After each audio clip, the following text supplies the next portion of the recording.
David Cassidy, Shirley Jones, Susan Day, Danny Bonaducci, the 1970s phenomenon, the Partridge Family. Hello world, hear the song that we're singing. Come on, get happy. I intentionally did not specify the dates because I've been sitting down with Crackle, a great application. You can watch a lot of older and classic shows with a few commercials for free. Sitting down with Crackle, I watched all of the episodes they had available of the Partridge Family, a live action sitcom from the early 70s.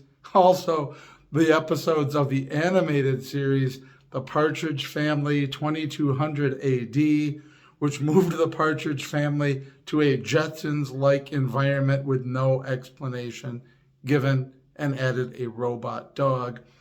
Also on Crackle, Come On Get Happy, which is the late 90s retrospective on the Partridge Family as a movie narrated by Danny Bonaducci as an adult, and basically the phenomenon seen through his eyes.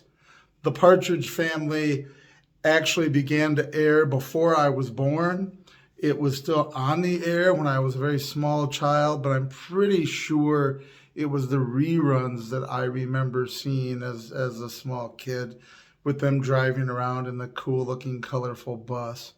One of the interesting aspects of the Partridge Family, which was addressed in the movie retrospective by Danny Bonaducci, seen from his eyes, was that the show was a very happy, feel-good, old-fashioned family sort of sitcom for the most part.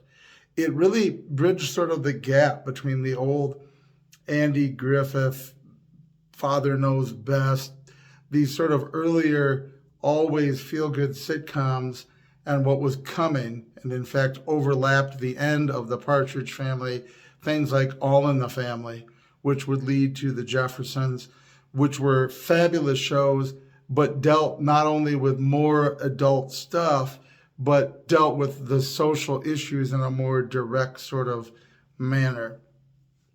The Partridge Family is sort of the last gasp of that ridiculous, it's okay to be silly, mom and all the kids traveling around as a band, and and they do the pop music that ended up being its own phenomenon and charting, and how strange it was that Danny Bonaducci could be considered like the second most important bass player after, the one in the Beatles, I don't remember his name, and yet he didn't actually play the instrument, but pretended he did. And they do address that in the retrospective, but you see it in the original episodes. They don't do a real good job of faking necessarily playing the instruments. But it was a very feel-good, happy, optimistic show. But see, here's the thing. Despite it having sort of that cotton candy pop music sort of reputation, it did actually, Danny Bonaducci's character in particular, being a wisecracking, back-talking kid, he's almost an early Bart Simpson in many ways. He's not your typical kid of an earlier era that listens to their parents and there has more of a limit on what their naughtiness factor is. That and having the teenage older kids and the things that they go through. They actually address, at one point that Susan Day's character has a friend that wants to be on the basketball team. The school doesn't have a girls' basketball team. Maybe nobody did then. I didn't really check. So she tries out for the boys' basketball team. And there's this whole discussion of sort of, women's issues. Shockingly sort of ahead of its time, they run a boy for homecoming queen who ends up being the runner-up, which they were trying to make a point against the girls. But I thought, this is strangely apropos 40-some years later. So it wasn't that they didn't ever delve into issues. They did, and they did sort of touch on it, but they did it in a way that was not hostile. The thing that really struck me when I did go back and watch old episodes of All in the Family which was a very good show. But man, is it loud. There's a lot of yelling. And I mean, originally it was called The War at Home, was the name of it in the pilot, and when it was in pre-production. And that was the beginning of something that became sort of an era of obnoxiously loud arguing television that might be entertaining or engaging. And you sort of just dealt with it at the time because it was all like that. But that was the era, Partridge Family is the era on the cusp from before that. And really, it's a lot more pleasant of a viewing experience. And it's not that it lacks points. It certainly does have them. And it's a lot of fun. I enjoyed it.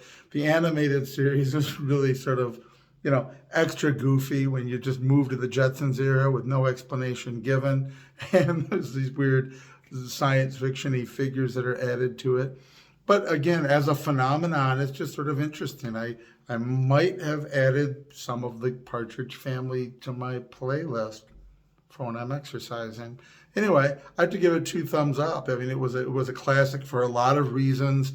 Obviously, when you have a protagonist like David Cassidy, when you have what he was doing in the musical realm and the phenomenon he became, it was sort of that era of teen heartthrobs and all of that. And so there's this real major overlap between that. It really catapulted him into more stardom. And there's an overlap between that stardom and the show's fame. And yet they are separate things, and yet they are joined. But I really enjoyed it. It's a lot of fun to watch. Go back and see it. You can find it on Crackle. Enjoy it. Love it. The Partridge Family.